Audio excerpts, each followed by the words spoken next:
या बातमीचे प्रायोजक आहेत अफजान ज्यूस अँड फालुदा। फालुदा, खजूर ज्यूस, बासुंदी, लस्सी मिळण्याचे सोलापुरातील एकमेव ठिकाण, पेंटर चौक, बिजापूर वेस्ट, सोलापूर। नमस्कार, आपण सगळे बेगमपूर या गावामध्ये या राष्ट्रीय महामार्गावर आहोत। सोलापूरवरून हा कोल्हापूरकडे जाणारा हा राष्ट्रीय महामार्ग आहे आणि त्या ठिकाणी आपण उभे आहोत।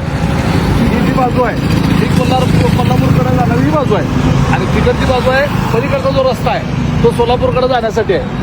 इकडे जे दिसतं हे बेगमपूर गाव आहे। या गावाच्या मधून हा राष्ट्रीय महामार्ग गेलेला आहे। आता ही टू व्हीलर बघा, ही रॉंग साईडवरून आली, या बाजूला का आली त्याला सर वेळ, हे पण बघा ही रॉंग साईड आली। आता एक टेम्पो आलेला आहे बघा, ह्या दोन टू व्हीलर आलेल्या आहेत, ह्या रॉंग साईडवरून आल्या, ह्या रॉंग साईडनं का आल्या। आता ह्या टेम्पो आलेला आपण विचारू, तिकडे कसं काय आला उलट, हा बरं ही रॉंग साईड आहे का नाही, ही सर्व्हिस रोड असतो तो खाली आला असता, बरोबर आहे का नाही, सर्व्हिस रोड पाहिजे का नाही, पाहिजे, जाऊ द्या तुझी तर हे हा जो टेम्पो आहे आता त्याला नाही लागलं, त्याला डिझेल भरायला जायचं आहे, सर्व्हिस रोडच नाही। आता इथे कुठं सर्व्हिस रोड आहे, इकडे बघा हा हायवे आहे। एवढं मोठं ही बाजारपेठ असलेलं बेगमपूर हे जवळपास 10-12 हजार लोकसंख्येचं गाव आहे आणि गावाच्या मधून बरोबर हायवे गेलेला आहे। या ठिकाणी ही जी जागा आहे राष्ट्रीय महामार्गाने संपादित केलेली जागा आहे, पलीकडे जुना रोड आहे, पलीकडच्या बाजूला इथं जो आहे ह्या गावाच्या ह्या रोडच्या बाजूनं सर्व्हिस रोड पाहिजे होता, तो पण डबल साईजचा सर्व्हिस रोड पाहिजे। आणि आता त्या रोडच्या आपण पलीकडच्या बाजूला जाऊ। आता आपल्याला सुद्धा वाहनांना हे बघा आणि उतार आहे, केवढ्या स्पीडमध्ये वाहनं येतात बघा, हा हायवा टिपर ही गाडी एवढ्या स्पीडनं आली, मग उलट्या बाजूनं जर आलं कोण तर साहजिक इथं ऍक्सिडेंट होणार। ऍक्सिडेंट होऊन आतापर्यंत 20 माणसं इथं दगावलेले आहेत ऍक्सिडेंटमध्ये आणि हा स्लोप आहे सगळा, एवढा मोठा उतार आहे गाडीचं, एवढा धडकून कसं पडलेलं आहे बघा गाड्यांचं ऍक्सिडेंट आहे बघा। इथं आता काल परवा ऍक्सिडेंट झालेला आहे आणि हे इथं हे सगळं रक्त सांडलेलं आहे या ठिकाणचं। 1-2 दिवसापूर्वीच अजून इथं रक्त सुद्धा इथं गेलेलं नाहीये, हे रक्त दिसतंय सांडलेलं। वाहनं येतात या ठिकाणी चालूनच आपल्याला हे सुनिश्चित करावं लागते।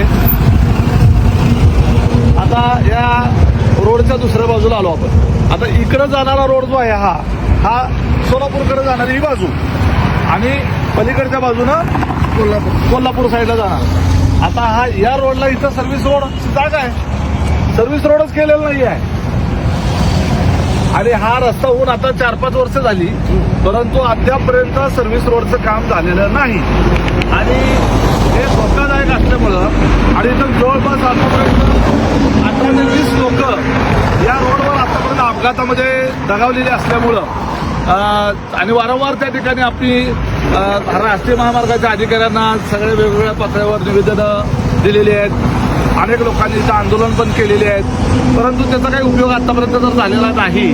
त्यामुळं इसगावला तीच परिस्थिती आहे। इसगाव इथंच जवळ पुढचं गाव आहे टोल नाक्याच्या जवळ, त्या ठिकाणी सुद्धा असं सर्व्हिस रोडच केलेलं नाही, तिथं सुद्धा जवळपास आतापर्यंत 10-15 लोक ऍक्सिडेंटमध्ये मेलेले आहेत आणि म्हणून तेच सोहाळेचा त्या ठिकाणी जायचा बायपास रोड आहे आणि त्याच्यात तिथं सर्व्हिस रोड नाही आहे। तर आपल्याला काय करावं लागणार आहे, हे सर्व्हिस रोड करून घेण्याच्या करता शेवटी आंदोलन करावं लागणार आहे। म्हणून मी आजच जिल्हाधिकारी साहेबांना एक पत्र दिलेलं आहे की 7 मार्च रोजी येणाऱ्या 7 मार्च रोजी आम्ही इसगावच्या टोल नाक्यावर मोठं रास्ता रोको आंदोलन करणार आहोत आणि जोपर्यंत याचं नुसतं लेखी आश्वासन नाही तर प्रत्यक्ष काम सुरू होत नाही तोपर्यंत आंदोलन चालूच ठेवायचं, अशा पद्धतीचा आमचा निर्धार आहे। मी या सगळ्या बेगमपूर, इसगाव, सोहाळे आणि ह्या रोडच्या लगत असणाऱ्या सगळ्या गावातल्या या भागातल्या नागरिकांना आवाहन करतो की 7 मार्चला सकाळी 10 वाजता रास्ता रोको जे आंदोलन करणार आहोत त्याला उत्स्फूर्त संख्येनं सहभागी व्हा। याचं कारण असं आहे की हा सर्व्हिस रोड होणं अत्यंत आवश्यक आहे।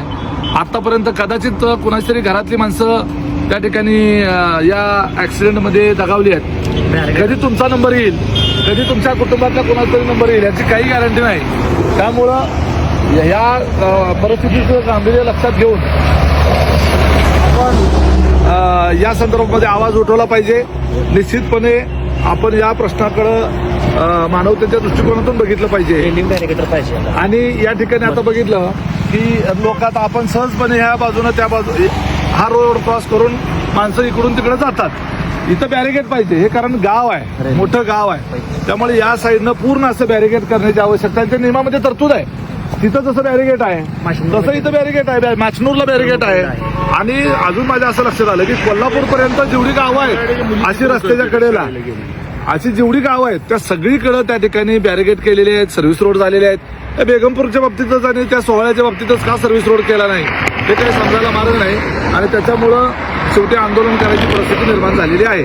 तर मोठ्या संख्येनं या भागातल्या नागरिकांनी 7 मार्च रोजी शनिवार आहे आणि इसगावच्या टोल नाक्यावर सकाळी 10 वाजता रास्ता रोको करणार आहोत.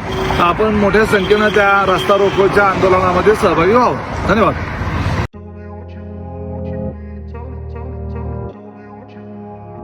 सोलापुरात गेल्या 25 वर्षापासून फ्रेश ज्यूस मिळण्याचे एकमेव ठिकाण अफजान ज्यूस अँड फालुदा. आमच्या इथे स्पेशल फालुदा, खजूर ज्यूस, स्पेशल बासुंदी, स्पेशल आमरस, त्याचबरोबर स्पेशल मलाई लस्सी मिळेल आणि त्याचप्रमाणे विविध फ्रेश फळाचे थंडगार ज्यूस उपलब्ध. फॅमिलीसाठी खास ज्यूस पिण्याची स्वतंत्र सोय, पार्सलची सुविधा. आता घर बसल्या झोमॅटोवर ऑर्डर करा अफजान ज्यूस अँड फालुदा. तर मग चला ना अफजान ज्यूस अँड फालुदा येथे एकदा अवश्य भेट द्या. आमचा पत्ता पेंटर चौक, विजापूर वेस्ट, सोलापूर. कॉन्टॅक्ट 9860804055.